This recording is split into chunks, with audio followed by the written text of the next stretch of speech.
أما بعد فأعوذ بالله من الشيطان الرجيم بسم الله الرحمن الرحيم ألا إن أولياء الله لا خوف عليهم ولا هم يحزنون صدق الله مولانا العظيم وبلغنا رسوله النبي الكريم الأمين ونحن على ذلك من الشاهدين والشاكرين والحمد لله رب العالمين. الصلاة والسلام عليك يا رسول الله وعلى آلك وأصحابك يا حبيب الله. يا صاحب الجمال ويا سيد البشر من وجهك المنير لقد نور القمر لا يمكن السلام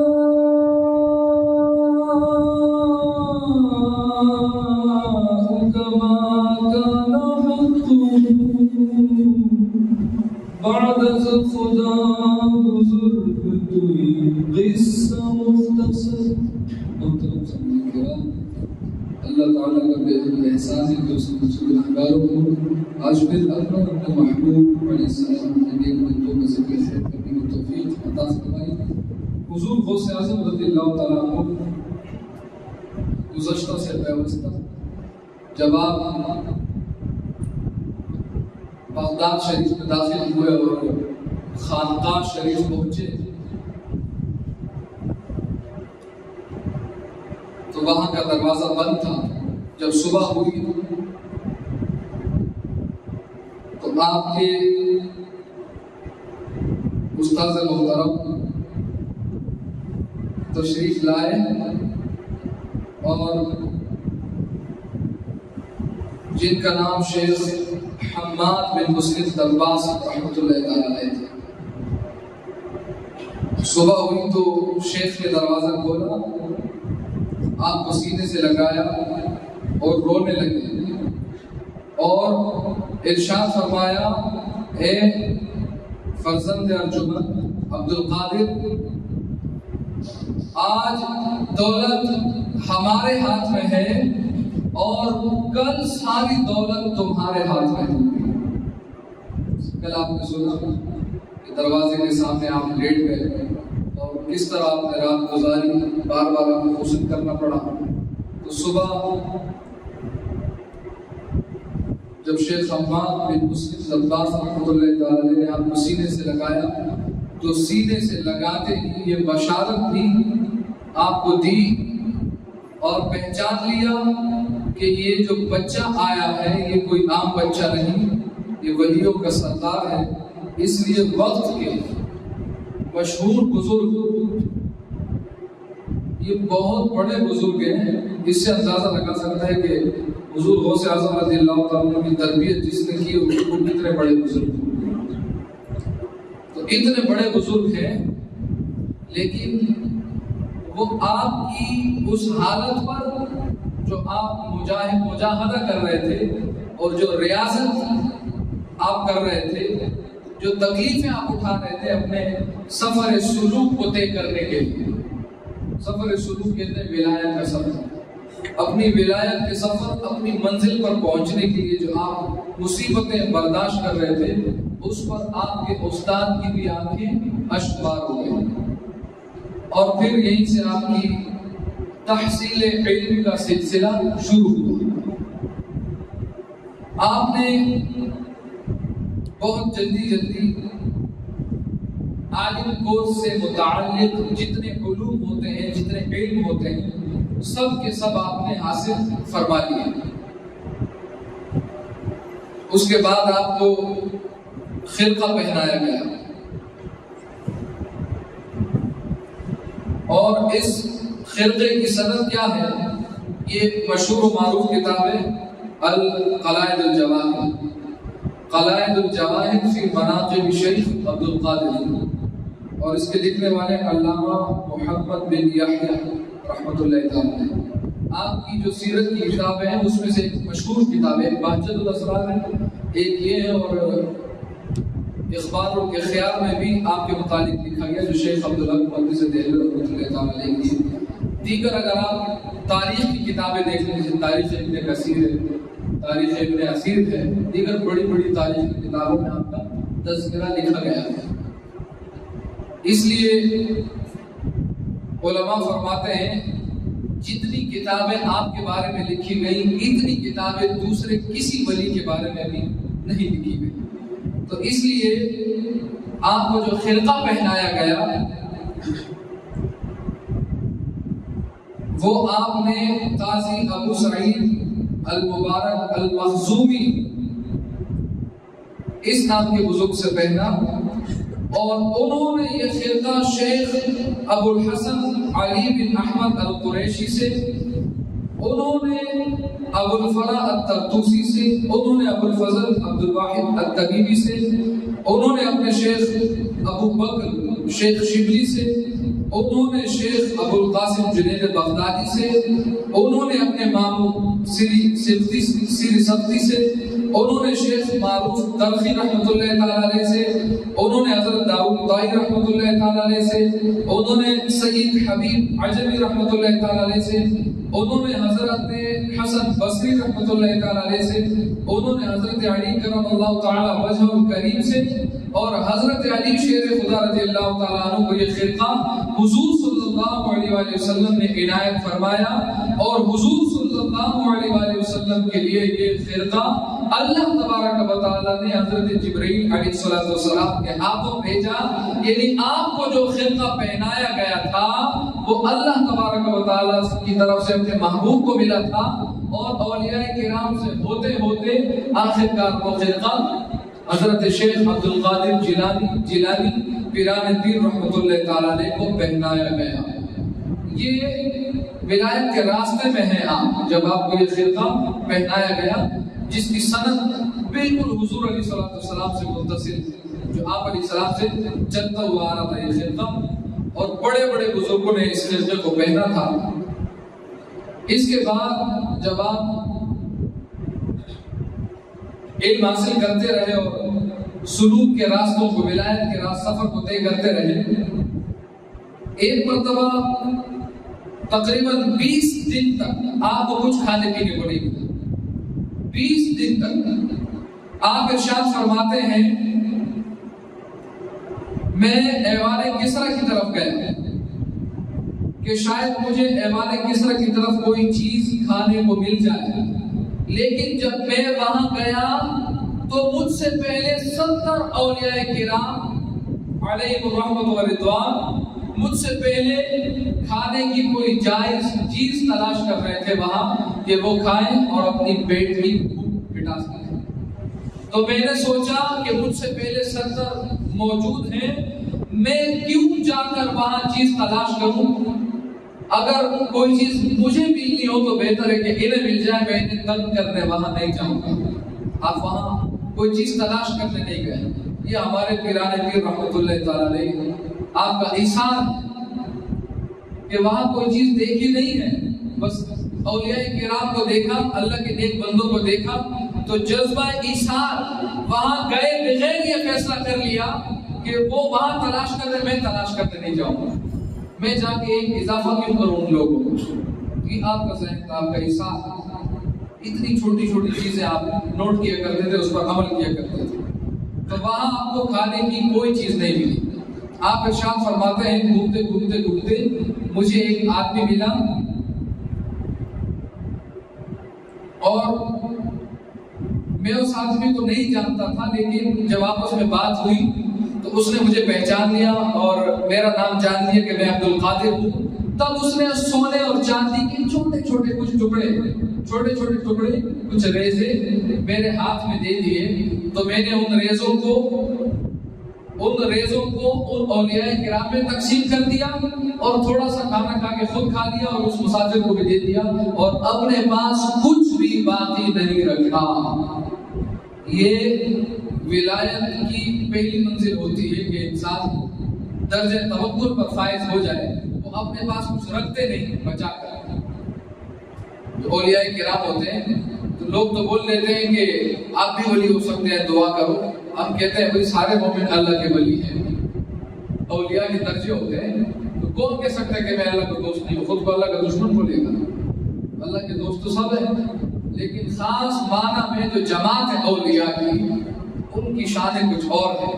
اور ان کے پاس تو سونا چاندی آ جائے، حضور غوث اعظم کے پاس سونا چاندی آیا، 20 دن سے کچھ کھایا پیا نہیں، اور معلوم ہے کہ بغداد کے اندر قحط سالی ہے، قحط پڑا ہوا ہے، قحط سالی ہے، اور کچھ کھانے پینے کو نہیں مل رہا، لیکن آپ نے فوراً وہ سارے کے سارے سونے چاندی کے ریزے صدقہ کر دی اور اپنے مریدوں کو درس دیا کہ اللہ والے ہمیشہ دوسرے مسلمانوں کو بھی یاد رکھتے ہیں، صرف اپنے آپ کو نہیں دیکھتے کہ ہماری جیب بھری ہے۔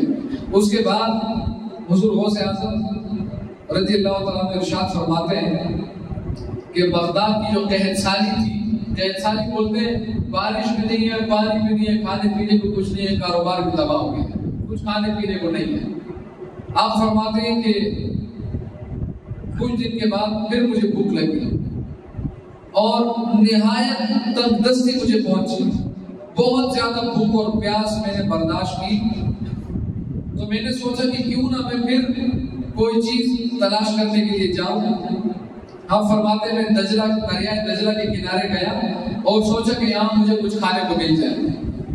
جب میں وہاں کچھ کھانے کی چیز تلاش کرنے گیا تو مجھ سے پہلے وہاں بہت سارے فقراء اور مسکین موجود تھے، جیسے ہی کوئی چیز کھانے کی نظر آتی وہ جھپٹ پڑتے اور فوراً اسے اٹھا کے کھا لیتے۔ تو میں نے سوچا کہ یہ حرکت مجھ سے نہیں ہوگی کہ میں کھانے کی چیز کے لیے کسی سے آگے آگے بھاگوں۔ یہاں بہت سارے فقراء موجود ہیں، آپ نے وہاں بھی کوئی کھانے کی چیز نہ کسی سے جھگڑ کر، نہ کسی کے سامنے دوڑ کر، نہ کسی کے سامنے تیزی دکھا کے، نہ کسی کے سامنے سے کوئی چیز چھین کر اٹھا کے کھائی، بلکہ آپ وہاں سے دور تشریف لے گئے۔ سخت بھوک پیاس کا عالم ہے۔ یہاں پھر درس دیا کہ جتنی بھی بھوک ہو، جتنی بھی پیاس ہو، اس بات کو یاد رکھنا چاہیے کہ دوسرا بھی ہماری طرح کا انسان ہے۔ اگر اپنی بھوک ستا رہی ہے تو دوسرے کی بھوک کا بھی خیال کرنا چاہیے۔ اور آپ نے وہاں بھی جذبہ ایثار سے کام دیا اور ان کے سامنے نہ کسی چیز کو لینے کے لیے بھاگے، نہ کسی سے کوئی چیز چھینی، حالانکہ سبھی تلاش کر رہے تھے، آپ وہاں سے دور چلے گئے اور بھوکے پیاسے رہے۔ اسی طرح پھرتے پھرتے بغداد کے ایک بازار میں پہنچے جس کا نام ہے سوق الریحانی۔ یہ بغداد کی ایک مشہور منڈی کا نام ہے۔ آپ جب وہاں پہنچے، آپ فرماتے ہیں مجھے اتنی بھوک لگ رہی تھی کہ اس کو روکنا ناممکن تھا، میں اسے روک نہیں سکتا تھا اس بھوک کو۔ فرماتے میں تھک کر ایک مسجد میں چلا گیا، مسجد کے گوشے میں کونے میں جا کر بیٹھ گیا۔ اس وقت گویا میں موت سے ہاتھ ملا رہا تھا بھوک کی وجہ سے، گویا موت میرے سامنے تھی، اتنی بھوک اور پیاس تھی۔ آپ فرماتے ہیں ایک فارسی بولنے والا شخص نان اور بھنا ہوا گوشت لے کر میرے سامنے آ کر بیٹھ گیا اور کھانے لگا۔ آپ فرماتے ہیں جب وہ ایک نوالہ اٹھا کے اپنے منہ میں ڈالتا تو اسے دیکھ کر میرا منہ خود کھلنے لگتا، میرا منہ خود کھلنے لگتا۔ میں نے اپنے آپ کو ڈانٹا اور اپنے نفس سے کہا کہ شرم کر اس حرکت پر، آخر ایک دن مرنا ضرور ہے، اگر اس صبر کی حالت میں مر جائے تو اس میں کوئی برائی نہیں ہے، لیکن اس نازیبا حرکت کو دوبارہ مت کرنا کہ کسی کو کھاتے کھاتے دیکھ کے بندہ اپنا منہ کھول دے۔ آپ نے اپنے نفس کو ڈانٹا، حالانکہ وہ بھوک کا عالم ہی ایسا ہوتا ہے۔ اس کے بعد آپ ارشاد فرماتے ہیں کہ جب اس شخص نے میری حالت دیکھی بھوک کے بارے تو وہ مجھے کہنے لگا آؤ کھاؤ۔ اس نے بہت اصرار کیا، بہت مجھے بلایا، میں نہیں مانا۔ آخر کار وہ میرے قریب آیا اور اس نے کہا کہ خدا کے واسطے کچھ کھا لیجیے۔ آپ فرماتے ہیں کہ میں نے ایک ہی نوالہ لیا تھا کہ اس نے پوچھنا شروع کر دیا کہ تم کہاں رہتے ہو، کہاں سے آئے ہو، کہاں پڑھتے ہو. تو آپ نے ارشاد فرمایا کہ میں بغداد کا رہنے والا ہوں، میرا نام عبد القادر ہے. آپ فرماتے ہیں جب میں نے کہا میرا نام عبد القادر ہے تو اس شخص کے چہرے کا رنگ پیلا پڑ گیا اور وہ کہنے لگا حضور یہ کھانا آپ ہی کا کھانا ہے اور بالکل آپ اس کھانے کو تناول فرمائیے اور میں آپ کا مہمان ہوں. آپ نے ارشاد فرمایا میں شارٹ کٹ عرض کروں کہ کہانی بتاؤ کیا کہانی ہے. تو اس شخص نے کہا کہ آپ کی والدہ نے مجھے ایسے ایسے دینار دیے تھے اور کہا تھا کہ میرے بیٹے کو دے آنا. تو میں آپ کو بہت دن سے تلاش کر رہا ہوں لیکن آپ مجھے ملے نہیں. اب میں ان دیناروں کا کیا کروں؟ آخرکار جب میرے اپنے دینار ختم ہو گئے تو مجھے مجبوراً یہ دینار یوز کرنے پڑے کہ حضور صلی اللہ علیہ وسلم نے 3 دن کی بھوک اور پیاس برداشت کرنے کے بعد مردار کھانے کی اجازت دی. یعنی کہ 3 دن تقریباً بھوک پیاس برداشت کرنے کے بعد انسان کی حالت ایسی ہو جاتی ہے کہ وہ مرنے کے قریب ہو جاتے ہیں اور اضطراری کیفیت ہوتی ہے، اس میں بے ہوش ہونے کا خطرہ ہوتا ہے. تو آپ نے اس میں جان مختلف ہوتی ہے، کسی کی کیسی ہوتی ہے، کوئی 5 دن رہ لیتا ہے، کوئی 10 دن رہ لیتا ہے، کوئی 2 دن بھی بھوکا نہیں رہ سکتا. بہرحال آپ نے ارشاد فرمایا کہ میرے ساتھ کھاؤ.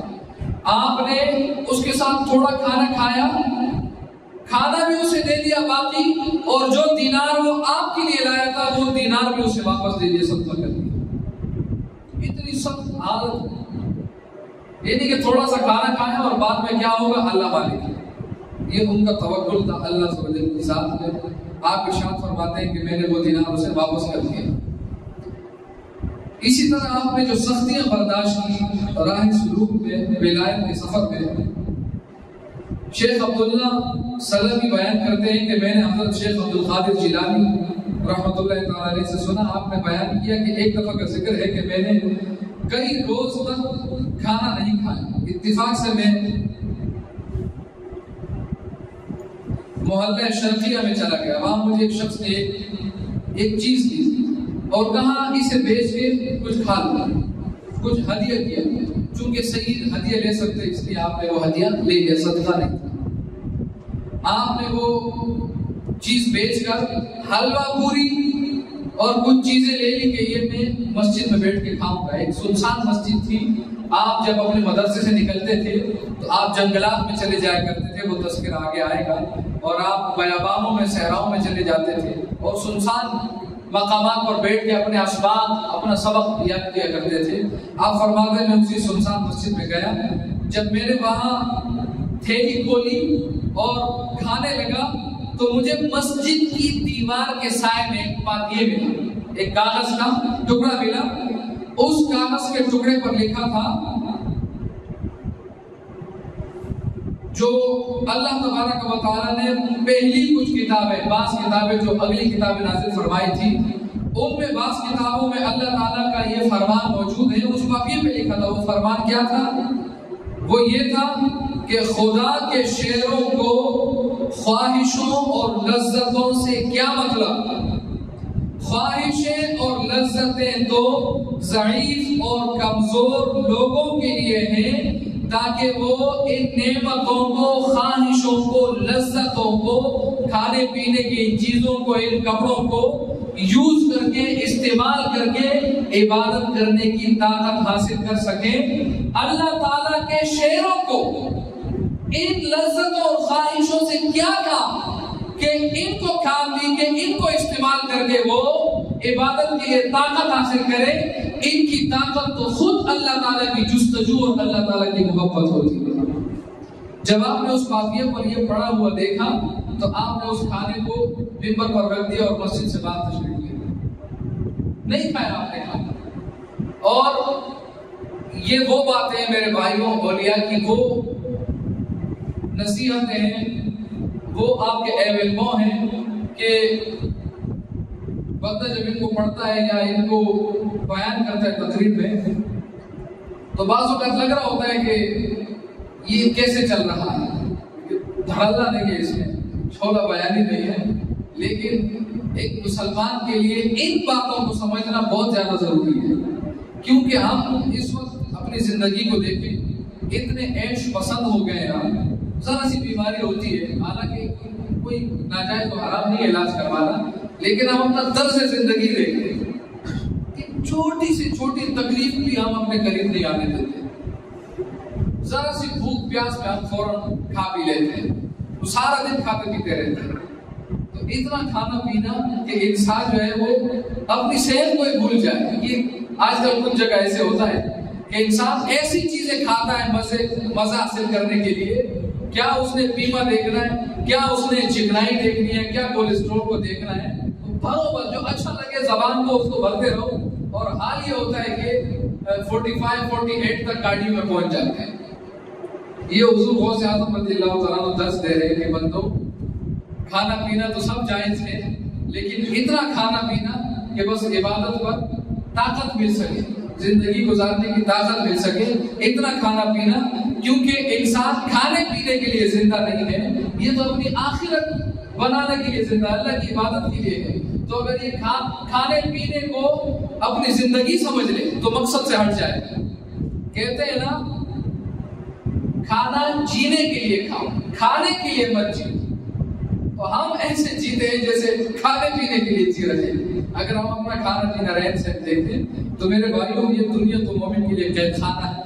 اللہ تعالیٰ نے حضور غوث اعظم رضی اللہ تعالیٰ عنہ کی ان نصیحتوں سے سبق حاصل کرنے کی توفیق عطا فرمائے۔ آپ فرماتے ہیں مجھ پر ایسی حالت طاری ہوتی کہ میں بے ہوش ہو کر گر پڑتا، اور جب میں گر جاتا تو اس وقت میں آیت کریمہ پڑھا کرتا تھا، ان مع العسر یسرا، ان مع العسر یسرا، کہ بے شک تنگی کے ساتھ آسانی ہے، بے شک تنگی کے ساتھ آسانی ہے۔ اور پھر میں اس آیت کو پڑھنے کے ساتھ ہی میں آسانی سے زمین سے اٹھتا، اور میری جو کمزوری ہوتی تھی، ویکنیس ہوتی تھی، وہ ختم ہو جاتی تھی۔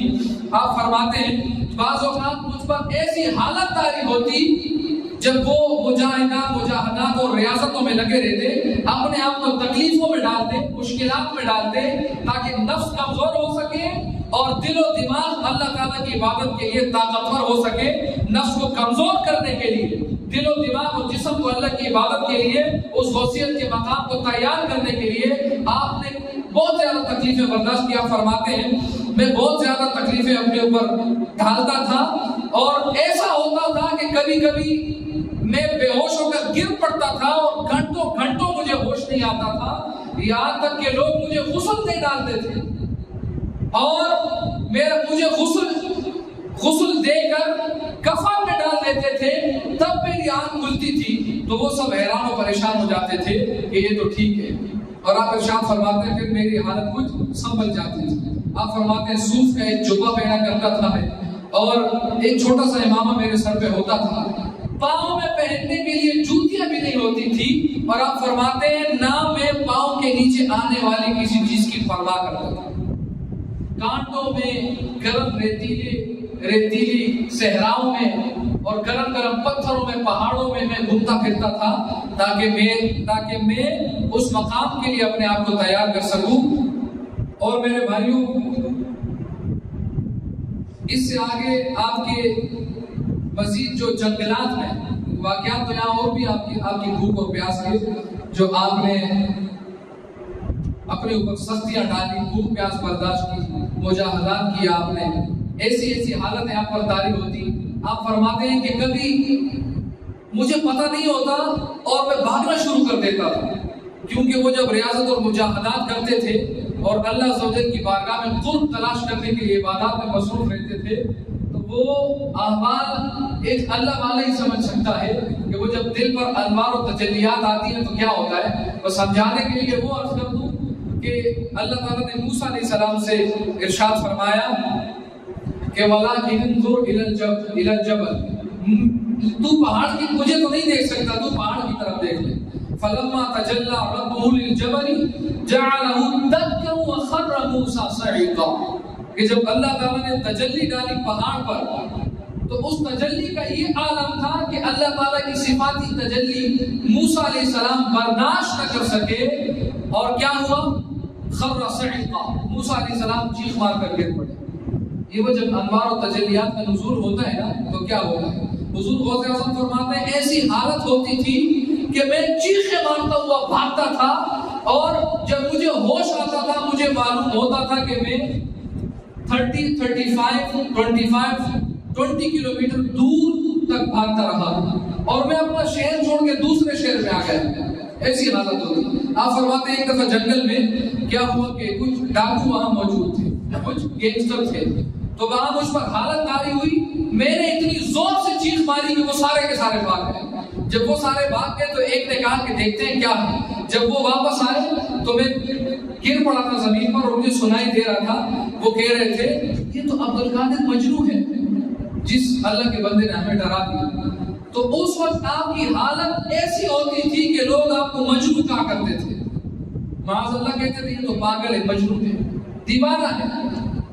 یہ ریاضت و مجاہدہ جب آپ کرتے تھے, رائے ولایت کو جب آپ طے کر رہے تھے, یہ حالت تھی اس وقت آپ کی کہ پرانے کپڑے, چھوٹا سا امامہ, پاؤں میں جوتیاں نہیں ہیں, اور چیختے چلاتے تھے, بے ہوش ہو کر گر پڑتے تھے, بھوکے پیاسے رہتے تھے. بھوک پیاس سے آپ 20 دن بھوک پیاس میں گزار دیا کرتے تھے. اور یہ ساری ریاضتیں اور مجاہدات کرنے کے بعد, جنگلات میں شیطانوں سے لڑنے کے بعد, بھوک پیاس سے لڑنے کے بعد, پھر آپ کو وہ مقام ملا کہ اعلیٰ حضرت فرماتے ہیں واہ کیا مرتبہ ہے غوث بالا تیرا, اونچے اونچوں کے سروں سے قدم آلا تیرا. اور حضور حضرت اعلیٰ حضرت کی منقبت بیچ میں نہیں آئے گی تو یہ کیسے کمپلیٹ ہوگی ہماری جو مجلس ہے وہ بھی بیچ میں آئے گی. اللہ تعالیٰ میں نیک عمل کرنے کی توفیق عطا فرمائے. وما علینا الا البلاغ المبین.